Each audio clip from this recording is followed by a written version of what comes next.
A nossa luta, ela não é contra a carne, não é contra o sangue. A nossa luta não é contra pessoas. A nossa luta, ela é espiritual. E ter esse discernimento vai poupar energia, vai poupar desgastes. Por exemplo, há pessoas que elas estão cansadas. Volta e meia você ouve alguém dizer assim: eu estou cansado de lutar, estou cansada de lutar. E por que isso acontece? Porque a pessoa, ela está lutando da maneira errada, ela está lutando com a força do braço. E lutar errado cansa. Lutar da maneira errada é cansativo. E é por isso que você vê muitas pessoas que jogaram a toalha, desanimaram, desistiram, porque elas se cansaram, elas não viram o resultado da sua luta. A Bíblia aqui em Efésios diz o seguinte, capítulo 6, versículo 12: porque não temos que lutar contra a carne e o sangue, mas sim contra os principados e contra as potestades, contra os príncipes das trevas deste século, contra as hostes espirituais da maldade nos lugares celestiais. Então a nossa luta não é contra pessoas. Tem situações que são espirituais. O mal é real, o diabo é real. Você lendo a palavra, você vai ouvir falar de diabo de Gênesis a Apocalipse. O diabo, ele é um diabo real. Ele é um diabo real. Ele luta para derrubar o ser humano. Ele luta para afastar a pessoa de Deus, para enfraquecer. Ele luta para desanimar. E como que ele faz isso? Ele faz isso causando problemas, situações que se levantam na sua vida. Ele usa pessoas, e essas lutas, quando elas vêm para te derrubar, elas vêm para te desanimar, elas vêm para te jogar no chão. As lutas, elas virão. E é por isso que nós temos que aprender a lutar com as armas espirituais.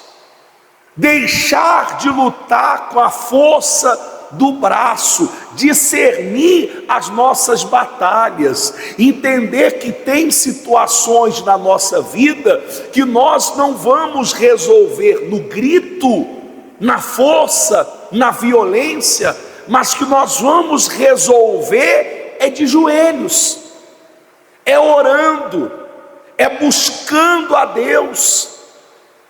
A oração, a pessoa que elas pensam, que há pessoas que pensam que a oração, ela é aquela oração, sabe aquela oração como se você acordasse pela manhã e ao se deitar, você dissesse bom dia e boa noite para Deus?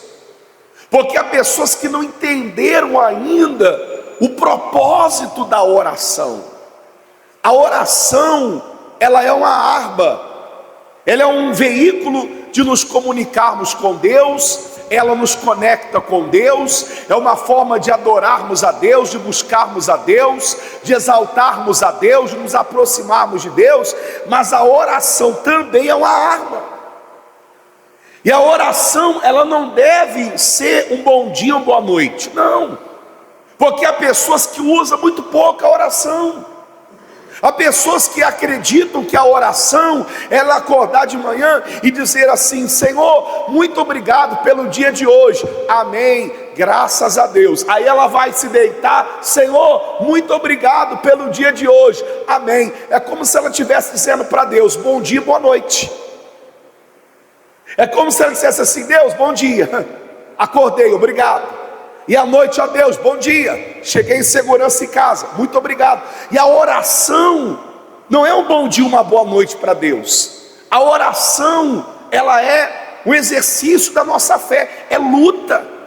Quando você ora, a tua oração, ela move a mão de Deus. A tua oração, ela tem poder. Tua oração, ela tem poder. Tua oração, ela traz poder. Não é que você tem poder, não é que eu tenha poder, não, mas a oração, ela traz o poder de Deus. A oração, ela traz o poder de Deus. É a oração. É a oração. Você vê, por exemplo, que quando Paulo e Silas, eles estavam naquela prisão, eles estavam no cárcere, eles oraram. E a Bíblia diz que Deus enviou um anjo que provocou ali um terremoto naquela prisão, sacudiu os alicerces da prisão, e a prisão veio abaixo, e as cadeias de todos se quebraram, foram despedaçadas. Quer dizer, aquilo ali só foi possível por meio da oração. Então, como que a oração não traz poder? Eu duvido que se eles estivessem ali reclamando, murmurando, lamentando, se queixando pelo que aconteceu, aquilo aconteceria. Eu duvido que aquilo aconteceria. Se eles estivessem ali naquele espírito de reclamação, naquele espírito de murmuração, se eles estivessem ali murmurando: olha, nós estamos aqui, olha que injustiça que aconteceu com a gente, olha aí, Silas, nós estamos aqui presos, Deus não impediu que isso acontecesse, olha que situação. Se eles estivessem ali se lamentando, murmurando, reclamando, eu duvido muito que aquilo tivesse acontecido. Mas ao invés de reclamar, diante daquela situação, diante daquela luta, eles oraram a Deus, eles clamaram a Deus, eles adoraram a Deus, eles louvaram a Deus, e aquela prisão, ela veio abaixo. Então aprenda a orar. Você tem uma luta, você tem um problema, você tem uma situação, o diabo se levantou no seu casamento, na sua família, na sua vida. Você percebe que tem coisas que na sua vida fogem da normalidade. Você percebe que não é normal o que acontece com você. Aprenda a orar, aprenda a lutar, pare de reclamar, saia da reclamação e entre na oração. A Bíblia diz aqui, em Filipenses 2,14, diz assim: fazei todas as coisas sem murmurações, nem contendas, para que sejais irrepreensíveis e sinceros, filhos de Deus, inculpáveis, no meio de uma geração corrompida e perversa, entre a qual resplandeceis como astros no mundo. Quer dizer, nós estamos num jejum de 21 dias, sem murmurar, sem reclamar. Eu sei que é difícil, mas substitua reclamação por oração nesses 21 dias, e você vai ter uma experiência extraordinária. Você vai deixar de lado a reclamação e você vai adotar o hábito da oração. Você vai deixar o hábito de reclamar e vai substituí-lo pelo hábito de orar. Tem situações que dá vontade de reclamar, dá ou não dá? Não dá vontade de reclamar? Tem situações no casamento, com o filho, no trabalho. Tem situações na sua vida que a vontade é reclamar. Só que ao invés de reclamar, você vai orar por essa situação. Você vai lutar espiritualmente. A Bíblia diz que as nossas armas, elas não são carnais. 2 Coríntios 10, 3, ele diz assim: porque andando na carne, não militamos, quer dizer, não lutamos segundo a carne, porque as armas da nossa milícia não são carnais, mas sim poderosas em Deus, para a destruição das fortalezas. Quer dizer, as nossas armas não são carnais, elas são espirituais. Você vê que às vezes a pessoa está com um problema, ela quer resolver no grito, ela quer resolver na força do braço, ela quer resolver na violência. Tem situações que é espiritual, não adianta, o mundo espiritual é real, o mundo espiritual existe, e tudo que acontece nele afeta o seu mundo físico, o seu entorno, o seu redor. Tem coisas que é feita no mundo espiritual que atinge a pessoa. Por isso que há tanta gente por aí fazendo bruxaria, feitiçaria. Há muita gente adepta do ocultismo. Por quê? Porque isso dá resultado. O mundo espiritual existe. A pessoa, ela consegue prejudicar outra pessoa a quilômetros de distância. A pessoa consegue prejudicar uma pessoa a quilômetros de distância. Porque no mundo espiritual não tem distância. O mundo espiritual não tem distância. A pessoa faz o mal para alguém aqui que está em outro estado, e o mal chega lá. E se a pessoa não tiver blindada, protegida, revestida da armadura de Deus, do poder de Deus, se ela não tiver blindada, acabou. O mal entra na vida dela e vira a vida dela do avesso. Vira a vida da pessoa do avesso. Você vê que tem pessoas, por exemplo, que a vida dela desmoronou. Num espaço curto de tempo, ela viu tudo desmoronar. Casamento acabou, a saúde acabou, a vida financeira desabou. Ela viu a vida dela desabar de maneira inexplicável.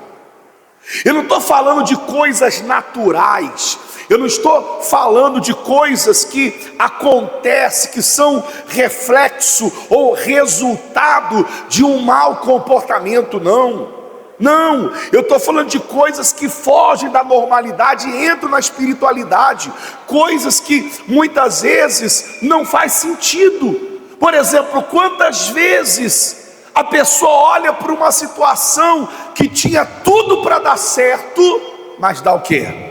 Dá errado. E ela olha para aquilo, ela diz assim: isso não é normal. Ela percebe.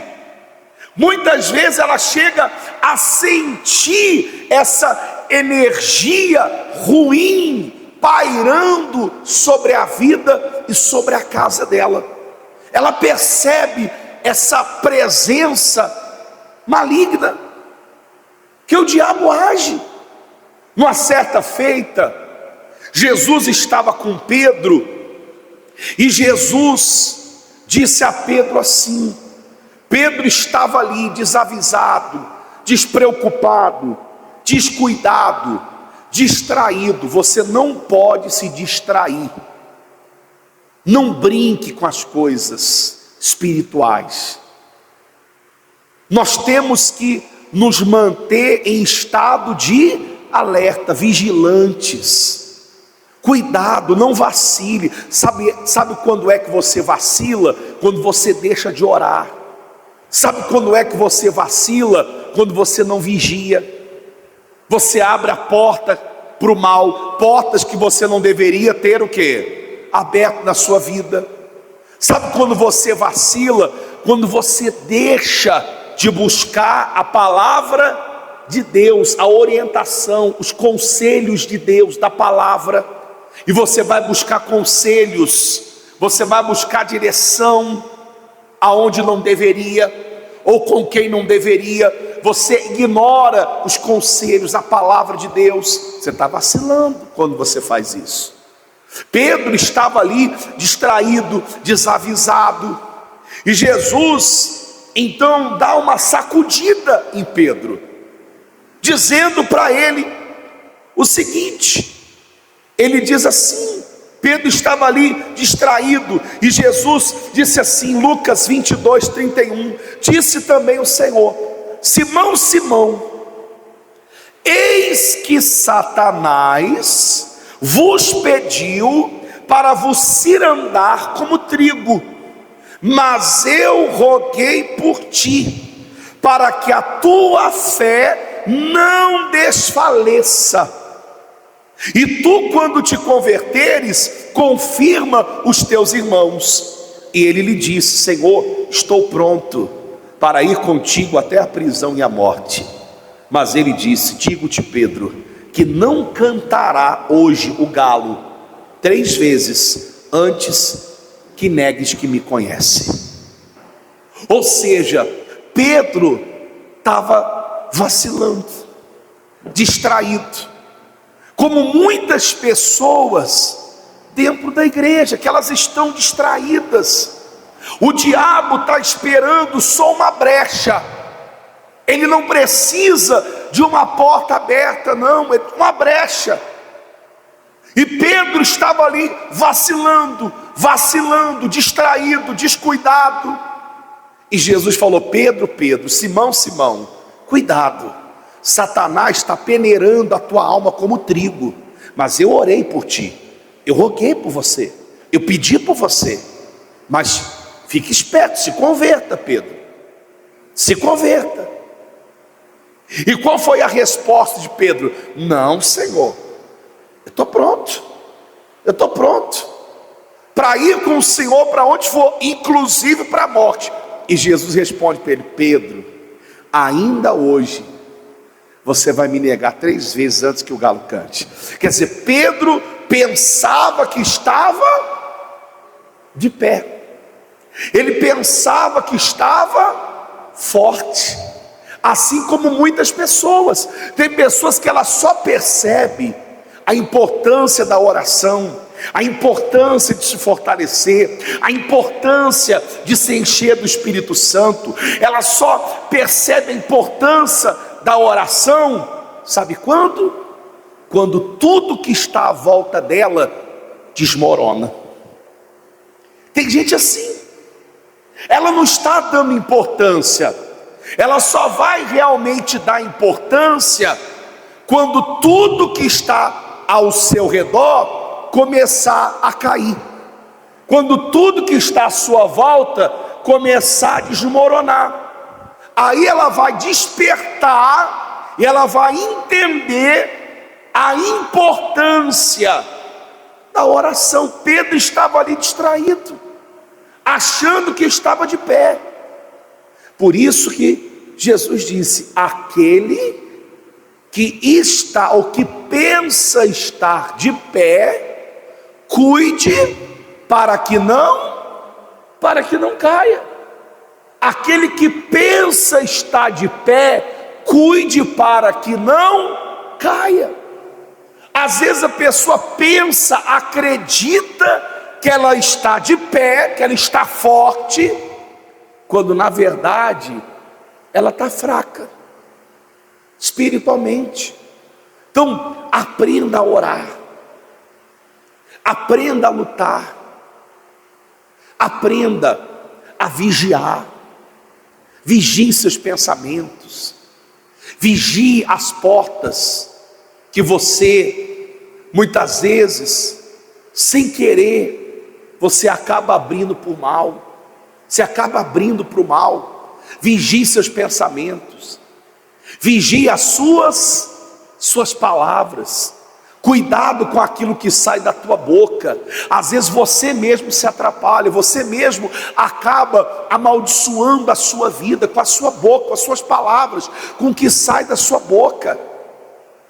Às vezes você mesmo se atrapalha por conta dos pensamentos que você não confronta, que você não combate, mas que você fica cultivando aqueles pensamentos. O diabo coloca os pensamentos e você fica alimentando e retroalimentando aqueles pensamentos, ao invés de expulsá-los da tua cabeça, de dizer assim: na minha cabeça você não vai ficar.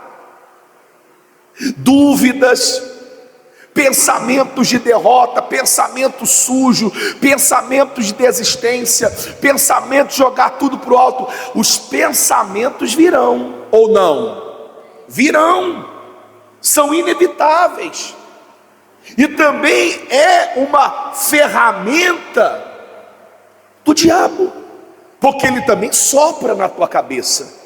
Ele sopra pensamentos, sofismas, ideias, para que você seja dominado por esses pensamentos. E esses pensamentos, dominando a tua vida, eles façam com que você haja segundo eles, porque nós nos comportamos e agimos da maneira que pensamos.